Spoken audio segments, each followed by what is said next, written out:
Okay, we are live. Hi, this is William Ramsey. Welcome to William Ramsey Investigates.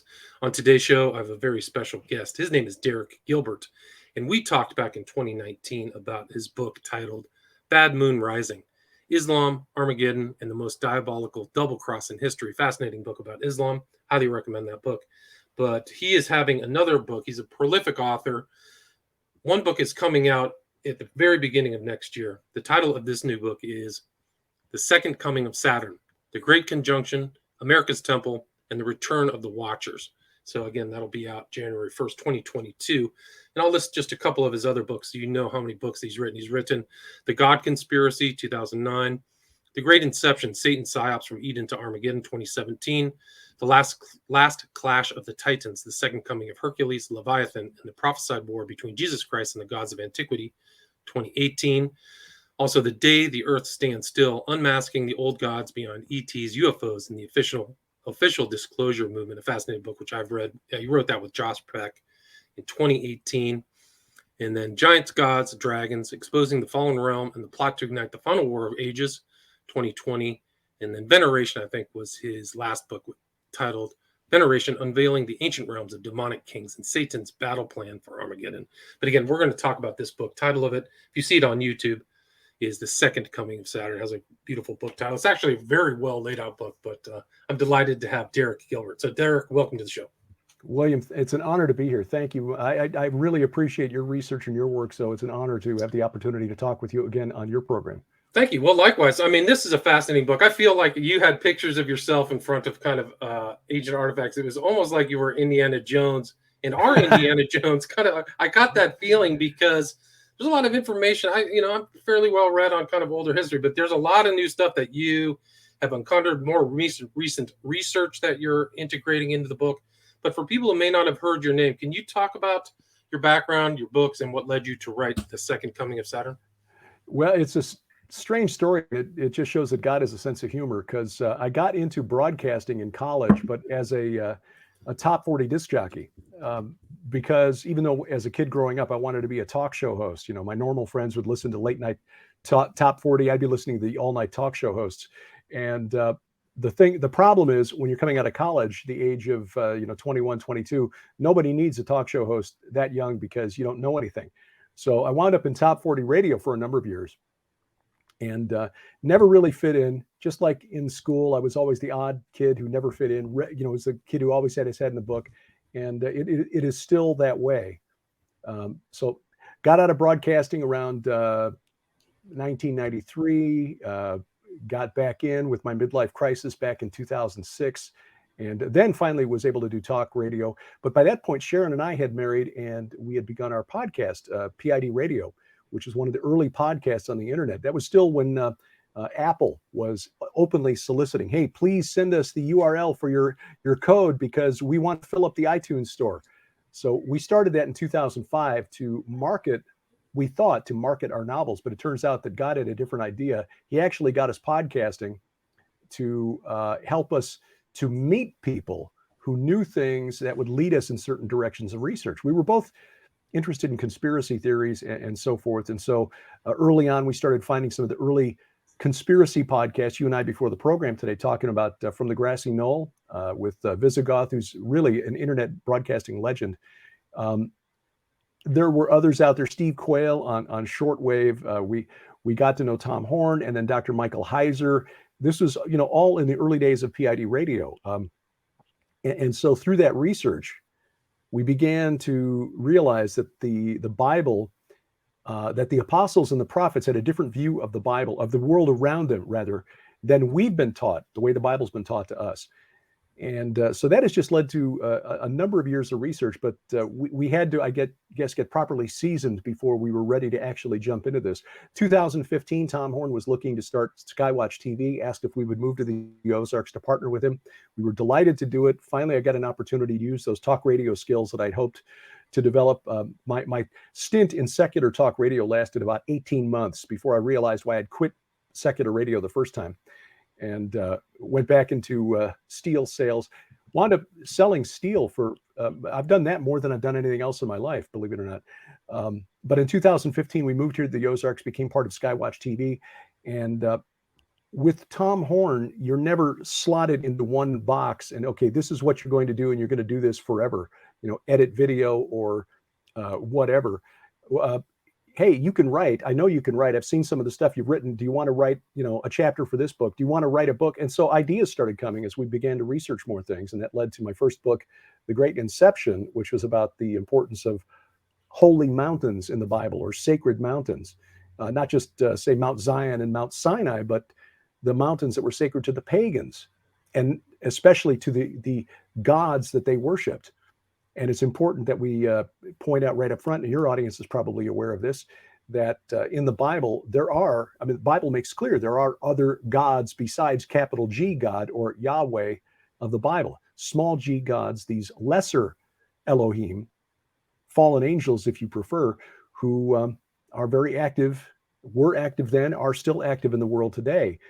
That was the research of Dr. Michael Heiser, and got us, on this track of researching things. When you begin to look at the importance of mountains in the ancient world, mountains like Mount Hermon, Mount Zaphon, which is the mountain that was sacred to the god Baal, and even artificial mountains like the Tower of Babel, you realize that almost every significant supernatural event in the Bible, inflection points, if you will, in supernatural history, occurred at or near a mountain of some sort. And the final battle of the ages will take place at Har Moed, which was transliterated into Greek and then back into English as Megiddo, which, no, it's not Megiddo. Har Moed means the Mount of Assembly, which is a phrase we see in Isaiah chapter 14, the passage about Lucifer and his desire to establish his Mount of Assembly in the far reaches of the north.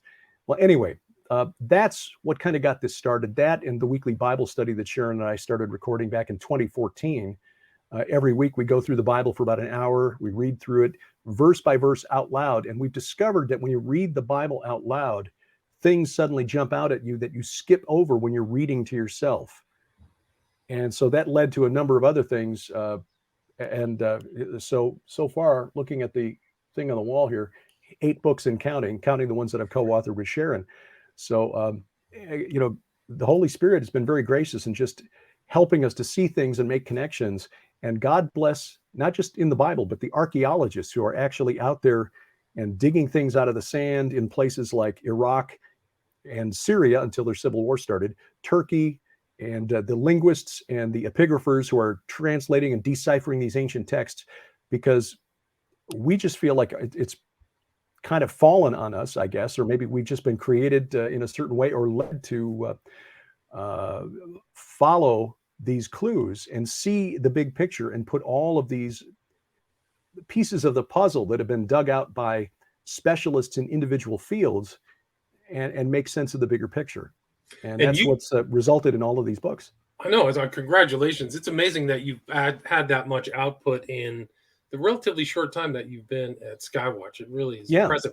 And you've traveled, I think, to the Holy Land every year, right? So you've been there twice. Twice. Okay, made mistake. Yeah. Sorry. But you've been to... Sorry. Yeah, Aaron Lipkin, a friend of ours who we met through Prophecy Watchers, because he comes over and speaks at their conferences. His father, Avi Lipkin, has been a very popular speaker at conferences and in churches here for many years. He has a tour company in Israel. And so he approached us and said, would you like to be leaders of a tour? Sure. Okay. And so we had the opportunity to go to Israel in 2018. And Steve Quayle invited us to go on the True Legends tour to Italy and Sardinia to visit the tombs of the giants. And so it just happened to work out that we were able to go right from Israel to Rome and then Sardinia. So that we compiled into about a 3-hour DVD of our adventures there. And then the following year, we were able to go back to Israel. Obviously, 2020, 2021 with COVID, we've not been able to go back yet. We had hoped to go back early next year. That's not going to happen because of the vaccine mandate for Israel. 2023, we think we'll be able to go back. That's our target at this point.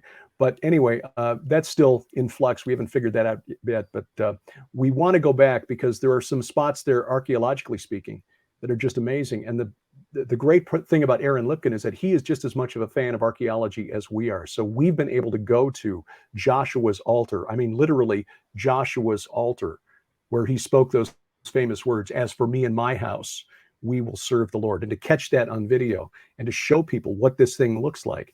is just, it's an incredible blessing. William, I got to tell you, every day I wake up, I'm astonished that I get to do this.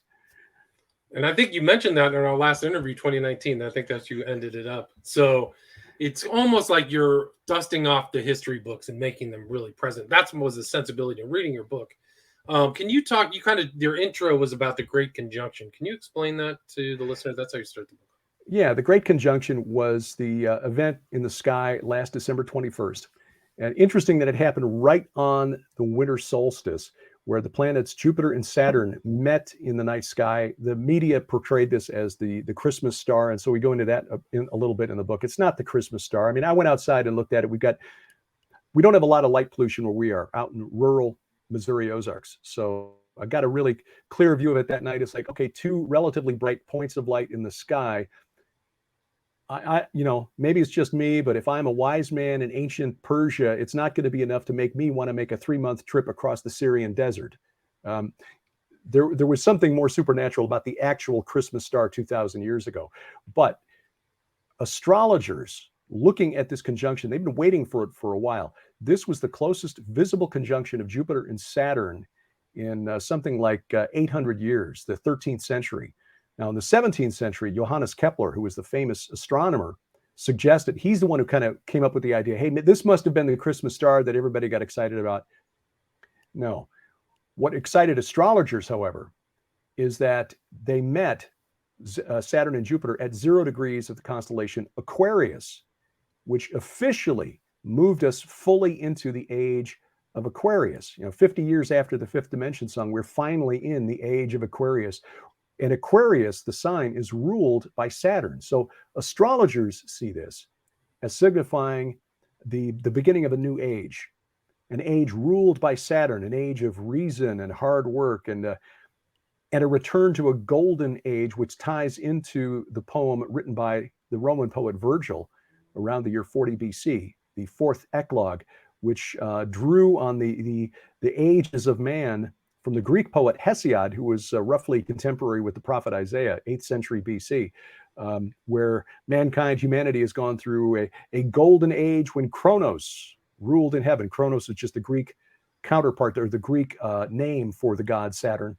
Then that was followed by a silver age where things were not quite as good. And then there was a bronze age where things were really tough and vicious. And now we're living in an iron age ruled by Jupiter, Zeus, where the gods are cruel and they make life difficult. But a golden age is returning, when the return of old Saturn's reign will bring with it a new breed of men sent down from heaven. Anyway, that's Virgil's take on all of this.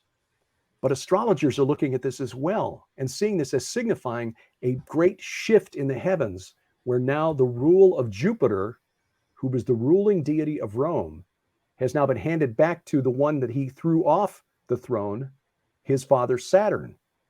Now, you and I, William, and Christians generally, we understand that our futures, our fates are not decreed by the movement of the planets in the sky, but there are some very wealthy and very prominent people, powerful people in this world who do believe that. And I believe that this connection between the Great Conjunction, last winter solstice, the move into the age of Aquarius, and the World Economic Forum's push for a great reset, this new globalist drive for a global economy, a global government, is not coincidental. Right. It's incredible timing when all that stuff kind of comes together. So in your book, what do you do, your next step from the Great Conjunction? Then you kind of go back to show how far back in history some of these, at least the concept of Saturn, existed, right? Yeah. It struck me, and the reason I started down this road the first place, and then when I realized that we were coming up on this Great Conjunction, that the time to write the book was now, and it's coming out a year after the Great Conjunction. If I had a better sense of timing, we would have put this out a year ago. But be that as it may, it struck me that if we understand as Christians the importance of the event that took place on Mount Hermon in the distant past, the rebellion of the sons of God in Genesis chapter 6, that story which is expounded on in the non-canonical extra-biblical book of Enoch, the leader of this group of rebels, the chief of the watchers who rebelled, is named Shemiyaza. And it always struck me as odd that he just sort of drops out of history in the book of Enoch after those rebellious watchers are sent down to the abyss. But we know from a couple of different ancient traditions that there are a group of supernatural entities. There is a group of supernatural entities that is currently confined in the abyss. In the Greek mind, these were the Titans, the old gods of the ancient world. Again, Kronos, the leader, who ruled over a golden age, then overthrown by his son Zeus, Jupiter to the Romans, and confined in Tartarus, which was believed to be as far below Hades as the earth is below heaven. Now, in the Jewish mind, there is likewise a group of supernatural rebels who are confined in a special place in the underworld. We see this in 2 Peter 2, verse 4, where Peter writes, "For if God did not spare the angels when they sinned, but cast them into hell," that's the English word, but the Greek word is Tartarosos. In other words, he cast them into Tartarus. This is not the same as Hades, and Peter chose that word deliberately. It's the only place in the New Testament that word is used. So we know from the Bible that there is a group of angels, supernatural entities, confined in Tartarus. Why? Because of a sexual sin. When you read the rest of 2 Peter chapter 2 and the parallel verses really in Jude verses 7, 8, and 9, you see that the sin of these rebellious angels is sexual. Well, the only place we know of anything like that happening is in Genesis 6, where the sons of God saw that the daughters of man were fair and took wives of any they chose. And you read in other Enochian literature, other Second Temple period literature, it was pretty clear that Jewish religious thinkers understood that that's who was being referred to. So Peter and Jude were familiar with the book of Enoch and other literature like it, and understood that it referred back to Genesis chapter 6. So we make this equation then. The watchers of the Hebrew religion, the watchers of Hebrew religious thought, were equivalent to the Titans of Greek and Roman religious thought. Therefore, it struck me as a good theory anyway. The evidence seems to suggest that Kronos of the Greeks, Saturn of the Romans, same entity, would be the leader of the watchers of the Hebrew tradition, Shemiyaza. So Shemiyaza equals Saturn equals Kronos.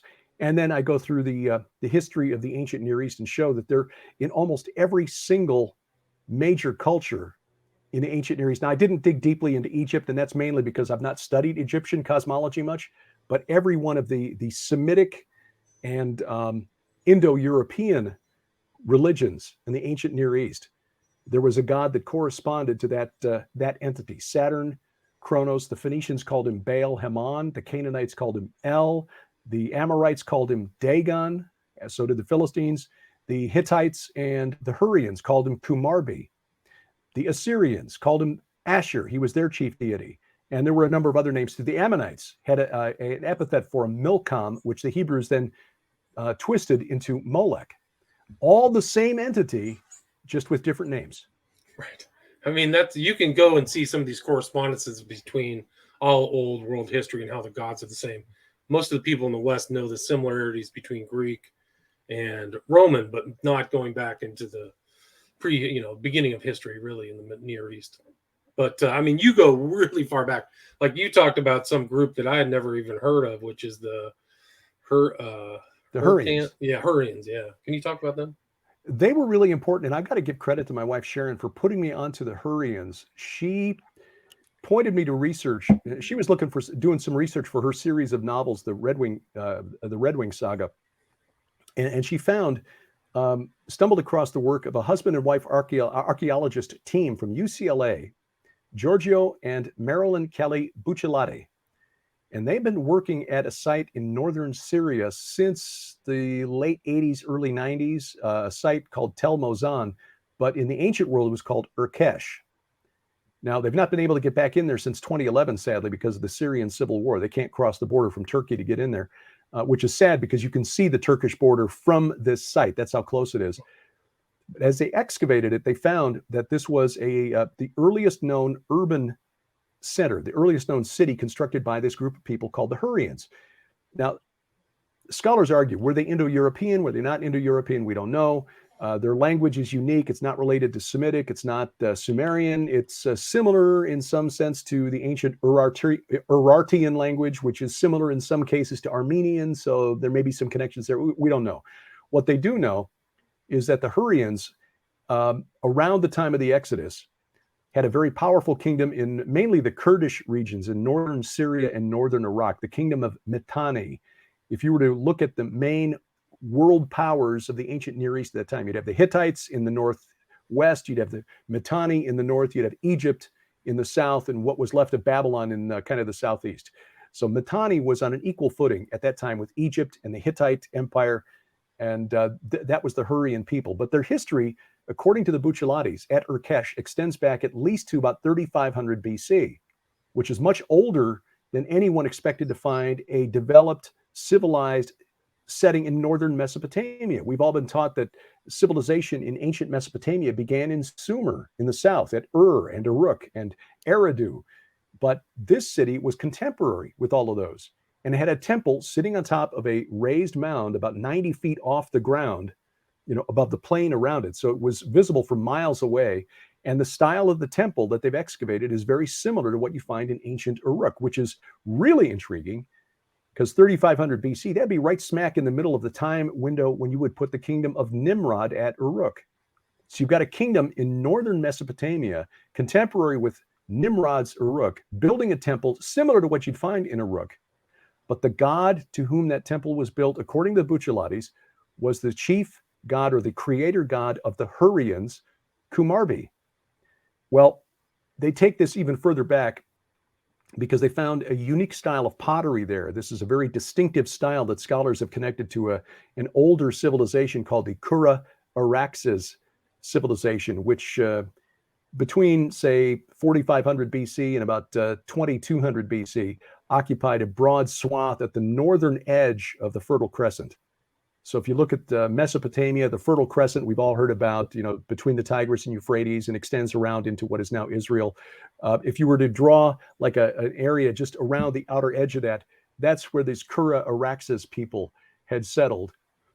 But their homeland, their original point of origin, is why this is named Kura Araxes. Those are the rivers that run on either side of the Caucasus Mountains in Armenia.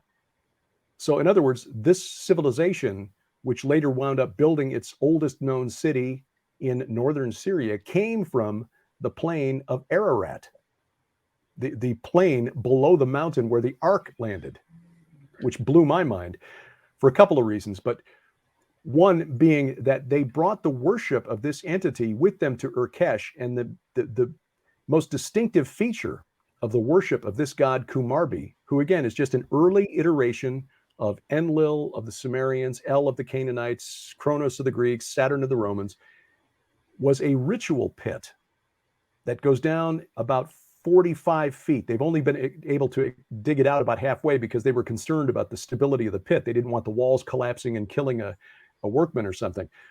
But apparently, and they've deciphered this based on ritual texts that have been preserved by the Hittite kingdom, which was about contemporary with the Exodus, around the middle of, say, 1400 BC, that this pit was used to go down into the earth, offer a sacrifice of a lamb or a piglet or a puppy or something, and summon gods from the netherworld, from the underworld, and then ask for favors, and then they would send them back, and then they would ritually cover up the hole that they had dug in this pit. But again, this pit goes down 45 feet.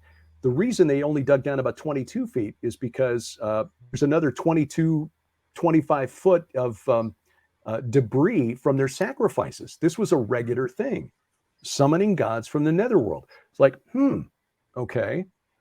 And then we discovered that this, according to the Bucciolatis, they comparing this to the texts of the Hurrian religious traditions preserved by the Hittites, again, 2,000 years later, the name of this pit was the Abi, A-B-I.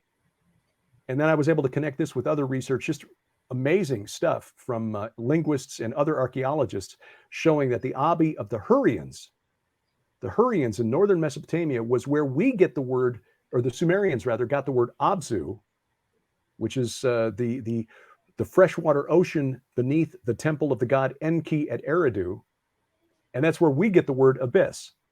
So the idea of the abyss comes from the Hurrians, not the Sumerians. And furthermore, the Abi is the origin of the Hebrew word ov, which generally in our Bibles is translated into the word medium. So when Saul went to visit the medium of Endor the night before he went to battle with the Philistines and died, where the medium summoned the spirit, she thought of her familiar, but the spirit of Samuel actually came up out of the earth. That Hebrew word ov, translated medium, should more properly be translated ritual pit. So the ov that Saul went to visit was actually the owner of one of these ritual pits, which she used to summon and summon Samuel. She didn't expect to see Samuel, which is why when you read that account in the book of 1 Samuel, she cried out with a loud voice. She wasn't expecting to see actually Samuel, but there he was. But just like the ancient, and we're talking about now, by the time of Saul going to visit the Ov, the owner of the ritual pit at Endor, that practice, based on the archaeological work of the Bucciolatis, is about 2,500 years old, that practice. And because they traced the pottery back to the plains of Ararat at least 1,000 years before that, we can document this practice of summoning entities from the netherworld to the plains of Ararat almost 5,000 years before the birth of Jesus Christ. Yeah, it's incredible. I mean, and you show that, and also, like, your book gives context to the Bible, the Old Testament too. So you can see the practices of these ancient civilizations, and you said that like very common to like ancestral worship and contacting spirits. So you see this kind of things put up again against it, to all the way to the Witch of Endor. So that practice goes 2,000 years up to the time of Saul. It's really incredible. Mm-hmm. And you also talk about like there's portals. So they were very kind of spiritist, these old civilizations in the Near East, right? Absolutely. They had a very different world view than we do today. And we in the Western Church especially have lost the worldview of the prophets and the apostles. Well, they understood that the world around them, the unseen realm, to borrow the title from Mike Heiser's book, was full of entities that were very active. It's just that the Hebrew prophets and the apostles understood that we're not supposed to talk to them. This is why God gave Moses that instruction. Do not consult with necromancers. Do not consult with mediums or the owners of ritual pits, because these spirits will lie. They will deceive you. They will draw you into practices that are forbidden, because those entities wanted to destroy the bloodline of the coming Messiah. That was the long game. And suddenly the Old Testament, when you see it in that context, the Old Testament begins to make a lot more sense. God is not just this genocidal psychopath who just randomly picks one guy out of northern Mesopotamia. Abraham, here, you come with me. Your descendants are all going to be blessed, and everybody else who gets in your way, I'm just going to slaughter them indiscriminately. No, there's a war going on in the unseen realm between these fallen Elohim and the people that God has chosen. And he's trying to protect them. The way Sharon and I describe this in our Bible study is it's the law that God gave Moses and these prohibitions against contacting the spirits in the spirit realm is sort of like a parent telling a 3-year-old, now stay in the yard, do not go near the street, do not play in the street. And if the child disobeys, in order to help them understand the message, sometimes you have to make it painful. You have to spank in order to deliver the message. It's not that you're trying to stop that child from having a good time. It's you're trying to protect them from a threat that they do not understand. I think that's what's going on with us in the spirit realm, and that the people around ancient Israel, the veneration of what they thought were their ancestors. And in our previous book, Sharon and I, previous 2 books, Giants, Gods, and Dragons, and Veneration, we wrote extensively about the practice of ancestor veneration. But they weren't the spirits of the ancestors. There are spirits that are very active in the world around us, but it was the common understanding, it was the default belief of the early church that those spirits, as we see in the book of Enoch, were the spirits of the giants destroyed in the flood, the spirits of the Nephilim destroyed in the flood. But that became a religion very quickly after the flood, as we see with the practice of ancestor veneration, the veneration of the Rephaim by the neighboring Canaanites. This has only been documented within the last 40 years with the translation of some texts from the ancient Amorite kingdom of Ugarit. But also with this work that the Bucciolatis have done at Urkesh, documenting this practice of the Hurrians. The Hurrians have been kind of the missing piece here, and this ritual pit, and then connecting that through the work of other researchers to the Sumerians and the Abzu, the Akkadian Apsu, and the Hebrew Ov, all coming from that same origin point. And as Dr. Judd Burton showed in a recent paper that he published just before, as I was in the editing process for the books, I was able to include that in the book as well. The phoneme, the bit of language behind the word Rephaim in Hebrew, is also behind the word for king or ruler in a number of Eurasian languages. Let's put it that way, Eurasian languages. And he traces that back independently of the study I was doing to that same location between the Black Sea and the Caspian Sea. In other words, the plains of Ararat.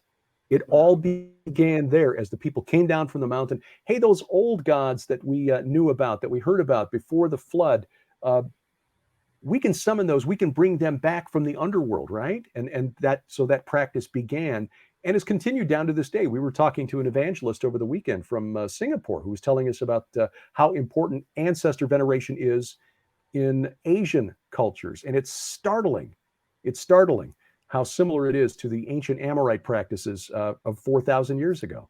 Right. It's like they're still there. Some of those cultures, they actually will bury their ancestors in their house or close to their house, talk to them every day. So they talk. Yeah, it's very much like this, what you include in your book. And also continuing with your theme of these old gods, you include the transfiguration of Christ on Hermon as a very crucial moment of his ministry. Can you elaborate on that? Sure. Mount Hermon was known in the ancient world as a significant location, even as far back as the time of Abraham, the old Babylonian period. It was known to be the secret dwelling of the Anunnaki.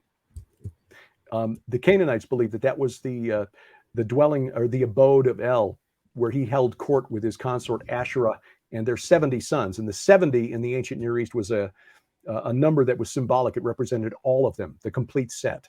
So in other words, however many gods there are in the world, they all came from El, and they're all on Mount Hermon. So that location towers above the ancient region of Bashan, which is a word that in the Ugaritic tongue means serpent. So it's literally the land of the serpent. At the base of Mount Hermon is the grotto of Pan, called Banias or Penias. It was believed to be the literal entrance to the netherworld. There was a god that was worshipped by the Canaanites called Rapayu, king of eternity. Rapayu is the singular form of Rephaim. And as Sharon and I were researching our book Veneration, we found that as we looked at the locations of dolmen fields, Dolmen. Dolmens are these megalithic funerary monuments that are all over the Jordan River Valley, from Mount Hermon to the Dead Sea. There are about 25,000 of these still around. But there are so many between the Sea of Galilee and Mount Hermon that an Israeli archaeologist says we cannot call them dolmen fields any longer because you can't tell where one ends and the next one begins. In other words, the ancient land of Bashan was a giant necropolis. Dolmens everywhere. They found one, in fact, the two slabs for the sides and then the capstone. The capstone on top of this, it's near the kibbutz called Shamir. They've estimated the weight of that capstone at 50 tons. 50 tons. They date this to about 2000 BC, so just before the time of Abraham. Anyway, so it was well known that this was an area that belonged to the dead, the honored dead. I've come across some stuff even since the book was published about some Ugaritic mythology or poetry that suggests that that's where you would bury your honored dead so that they would become one with the Rephaim, or they would join the assembly of the Rephaim in the afterlife. So it was not a coincidence when Jesus led the apostles there to Caesarea Philippi, which is Penias, the foot of Mount Hermon. And then we read in the gospel accounts that not long after that confrontation with Peter, where he asks him, who do you say that I am? Oh, you are the Christ, the Son of the living God. Ah, blessed are you, Simon Bar-Jonah, because he had recognized this truth. And then Jesus says, on this rock I will build my church. And Roman Catholics interpret that as he means Petros, Peter. So Peter is the first pope.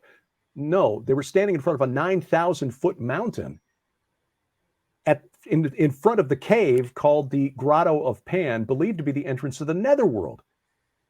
So when he said, on this rock I will build my church, this rock behind me, which was the meeting place, the divine assembly for the Canaanite pagan pantheon, meets here. On this rock I will build my church, and the gates of hell, which are right over there, will not prevail against it.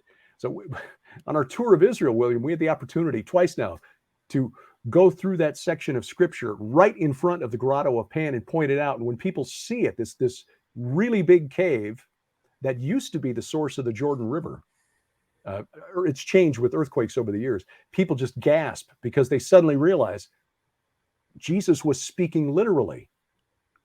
He was speaking, metaphorically, but he was standing in front of this mountain that was known as the meeting place of the pagan gods, and the entrance to the netherworld was right over here. So it's incredible, right? And then he climbs the mountain with Peter, James, and John, and he's transformed into a being of light. It's like Mike Heiser, puts it. He was like poking the spirit realm in the eye, or sending a flare into the spirit realm and saying, "Here I am, and oh yes, I am. Now what are you going to do about it?" And then when he comes down from the mountain, we read in the Gospel of Luke that he sends out 70 or 72 disciples. It depends on your translation, but numerically speaking, symbolically, that number means the same thing. It means all of them. Sends them out into Galilee ahead of him, and they come back and say, even the demons are subject to us in your name, which was Jesus sending another message to the spirit realm. My 70, my followers are more powerful than yours, and a day is coming when they will replace you in the divine council. That was, and it was from there that he then traveled to Jerusalem to complete his mission, which was, of course, the cross and the resurrection. But it was like he deliberately antagonized the spirit realm there on Mount Hermon, their territory, declaring his divinity there. Right. And then going to Jerusalem, making them so angry that they couldn't help themselves. As Paul wrote to the church at Corinth, 1 Corinthians 6, I believe. I keep getting these two verses confused. I think it's verse 6, verse 8, where he says, the rulers of the age, the archons of the age, and he's talking supernatural rulers, not politicians. If they had understood the mystery that God was revealing through the apostles and the prophets, they would not have crucified the Lord of glory. They didn't understand that by sending Jesus to the cross, they were helping him fulfill his mission. And then, of course, from there, then he goes down and there's some very interesting parallels between Mount Hermon and the Mount of Olives. Right. I mean, there's your Mount Ararat, Mount Hermon, Mount of Olives, all these mounts right there is part of your theme of your book and your talk. But also you write in your book that the 1st and 2nd century after the resurrection of Christ, they believed in this kind of spiritual worldview that they were contesting against spiritual entities. And Paul writes about that in Ephesians 6:12, right? Exactly right. And by the way, that verse I was trying to reference before was 1 Corinthians 2, verses 6 through 8. 1 Corinthians 6, verse 8 is 6, verse 3 is where we are told that we're going to judge the angels someday, which might be why some of these angels are so upset with us. But no, for 1 Corinthians 2, 6 through 8. But yes, in Ephesians 6, he makes it very clear. We're not wrestling against human opponents. We wrestle not against flesh and blood. Principalities, powers, cosmic rulers over this present darkness. He's talking about literal evil intelligences who want to destroy us. And the early church understood this. When you read, find the writings of the early church fathers and you see what they wrote about demons and the gods of their pagan neighbors, they understood what they were. Yes, the Greeks have their own gods, but they're just fallen angels. Demons, they're just the spirit of the giants that were destroyed long ago, proceeded from the Titans. They knew this. It wasn't until about the 5th century with Augustine that changed. And I'm not really sure of his motivation for trying to get Christians away from that literal understanding of Genesis chapter 6. But that is still the default teaching in most seminaries today. Most pastors coming out of seminary believe that the sons of God in Genesis chapter 6 were just the righteous sons of Seth. The logical disconnect between why that would produce a monstrous race of giants, notwithstanding, for some reason, that still is what is taught about Genesis chapter 6.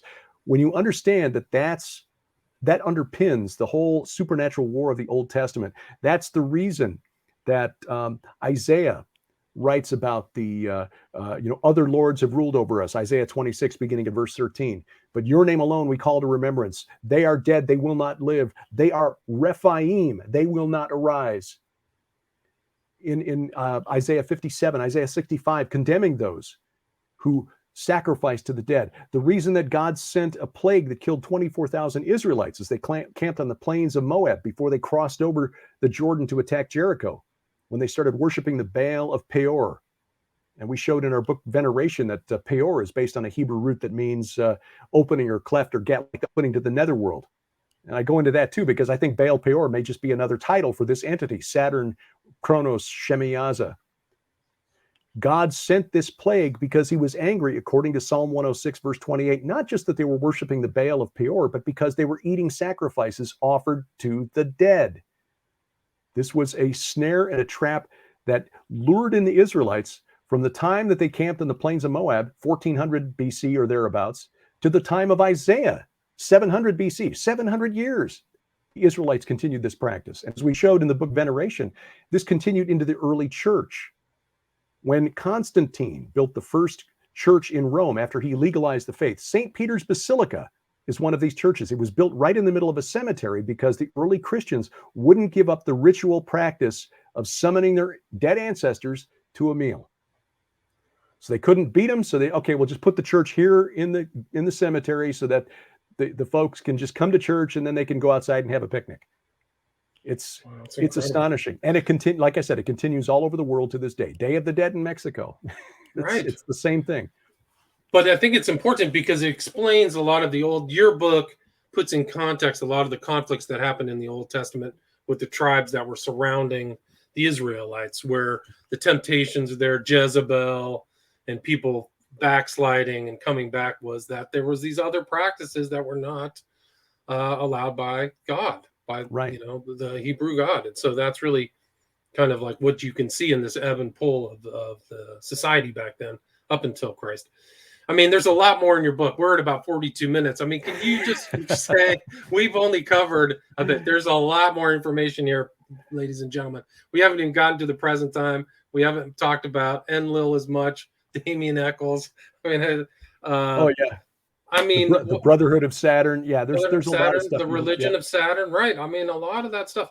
And you can kind of see actually the old discussion that we had, the old book Bad Moon Rising, kind of ties into some of that stuff too, right? Yeah, it does. And, I was slapping my forehead after I turned in the manuscript, and it was too late to change things again, because I had argued in Bad Moon Rising that the origin of the name Allah comes from the Akkadian al-Ilah, meaning the God.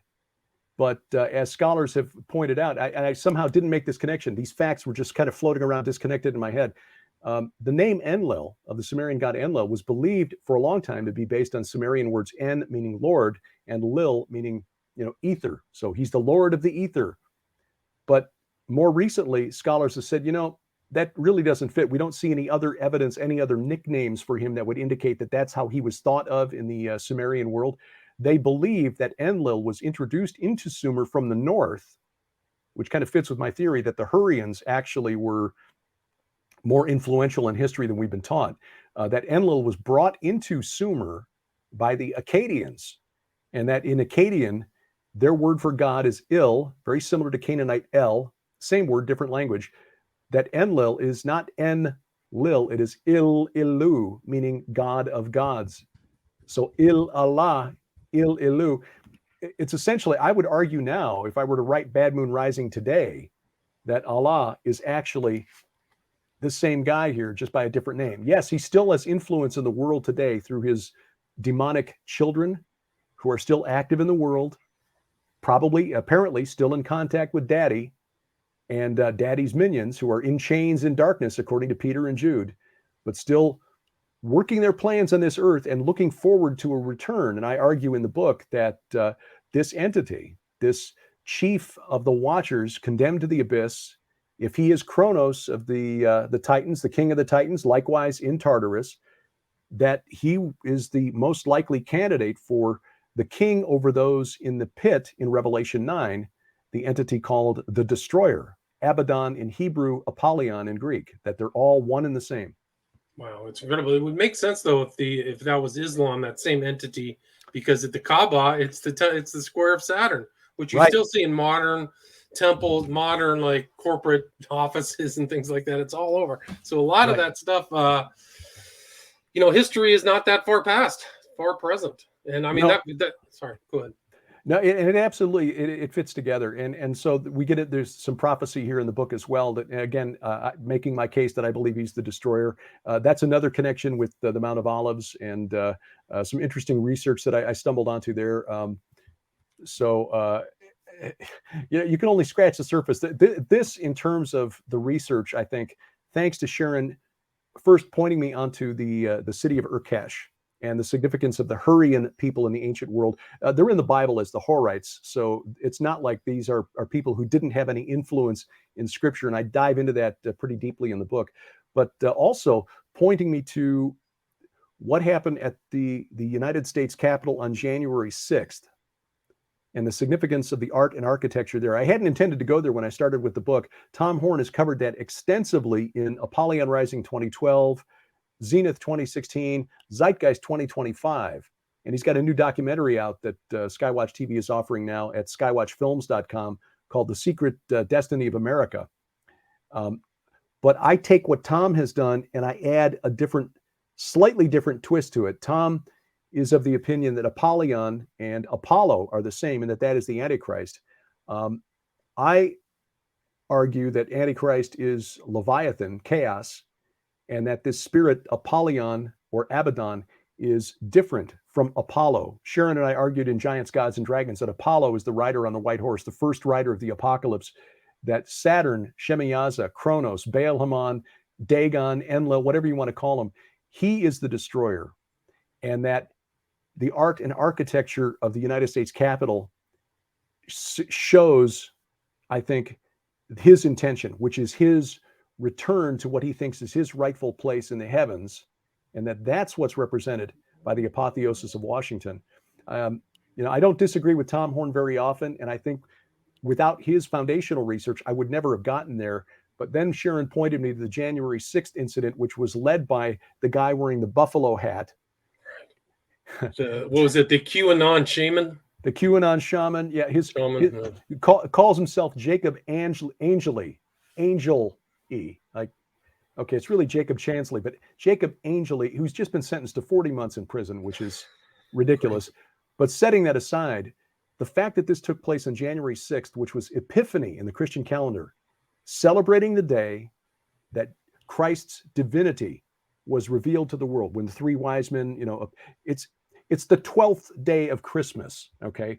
Epiphany in the Western Church, Theophany in the Eastern Church, the day when the divinity of Christ was recognized. That's the day that this building called America's Temple by some of our most prominent politicians was invaded by a guy wearing a buffalo hat. And I have written extensively elsewhere about the significance of buffalo horns. In fact, Kronos, his very name is derived from a Semitic word meaning horns, the horned one. Now he's back. He did some kind of chaos magic ritual. Do you know that?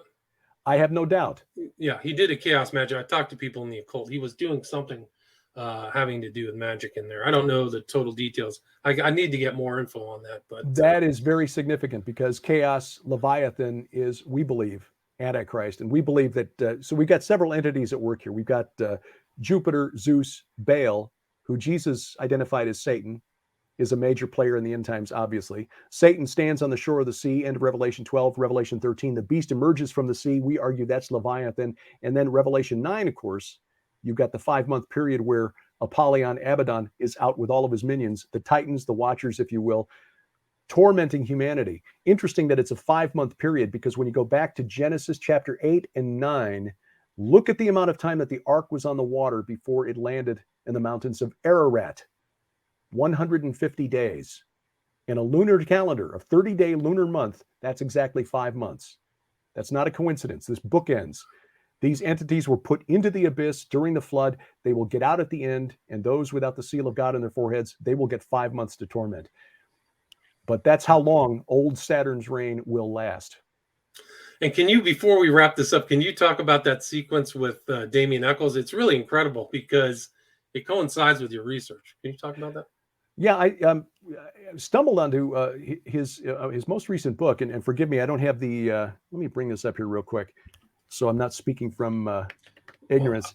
Well, I have it. He's got a new book out there in which he's talking about his new discovery, where he is now summoning this entity from the underworld, and he realized after this entity filled him with light. It's called, his new book is Angels and Archangels, and he believes that the key to unlocking the secrets of the paranormal is to summon angels. But this angel, he believes, is the most powerful one he's ever encountered, and he believes that based on this revelation that he received, that this entity that has empowered him to do magic far beyond anything he's done before is Enlil.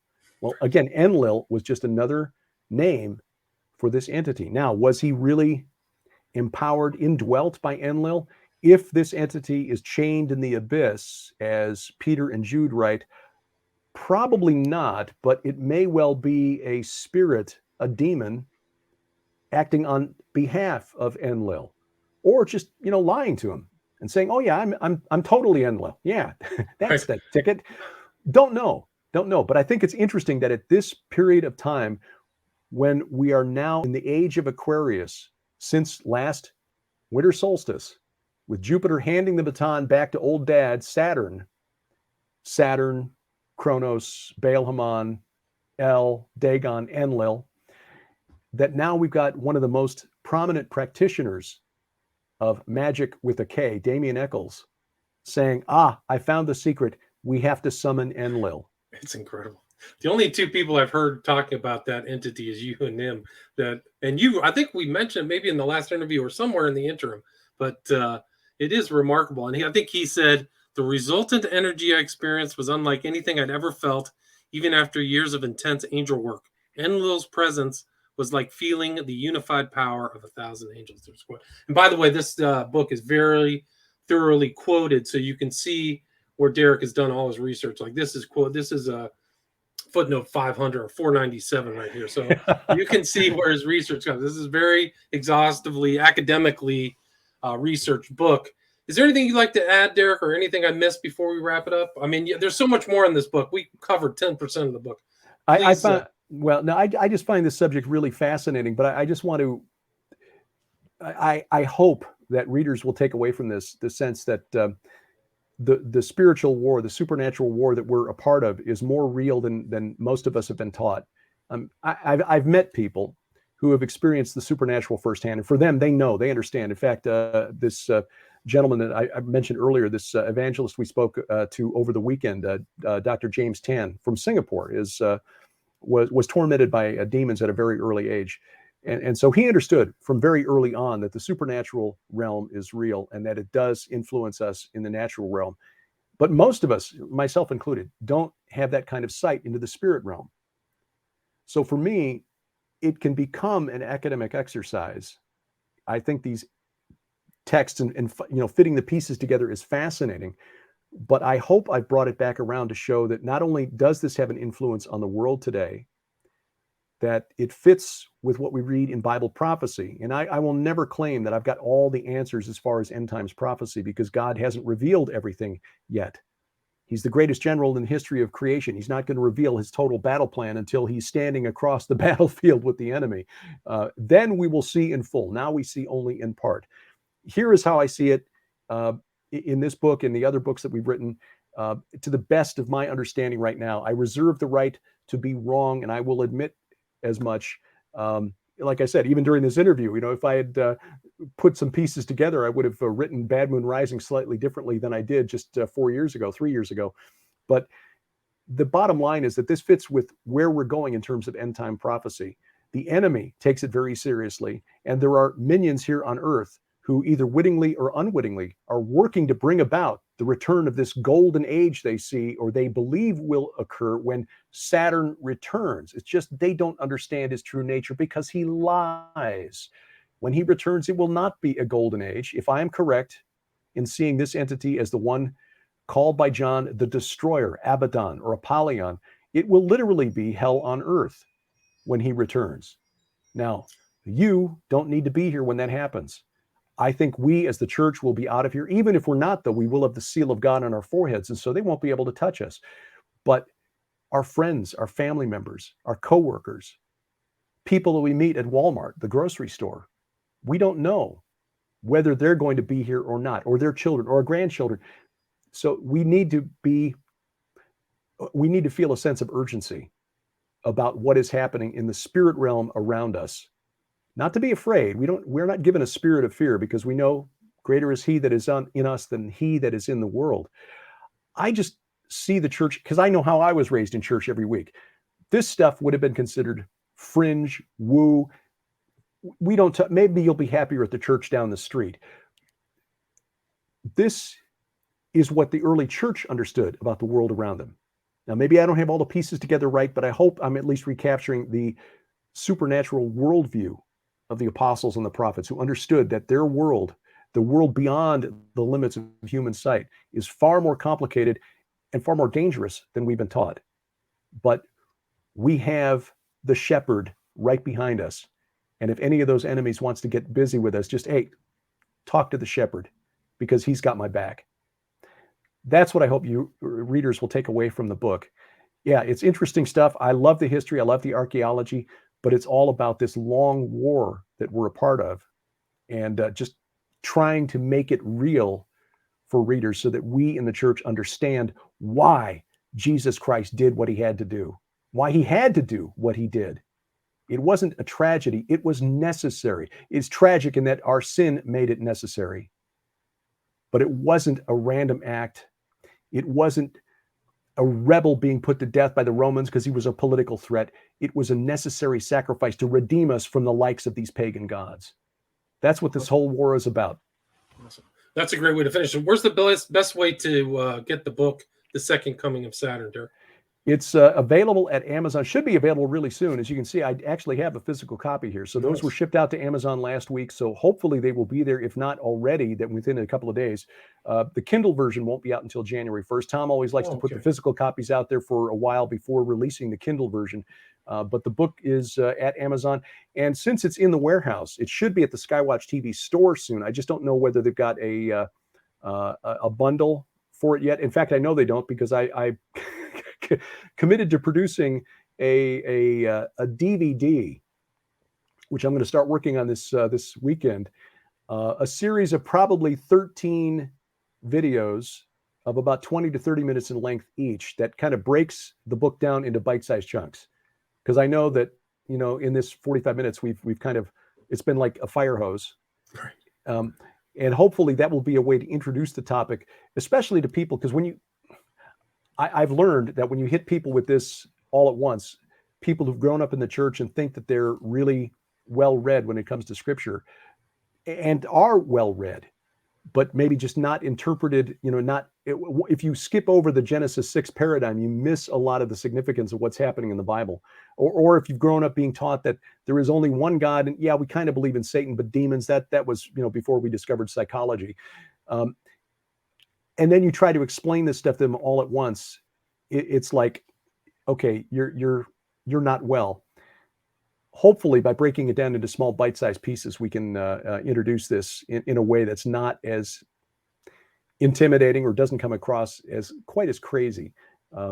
So anyway, that will be probably we'll probably wait on that at the Skywatch TV store until I get that video done, hopefully in the next month or so. But in the short term, Amazon has got it, all major bookstores as well. Okay, see, I didn't see. I misunderstood, because I looked at Amazon today and I saw that it was being published on January 1st. So I was incorrect.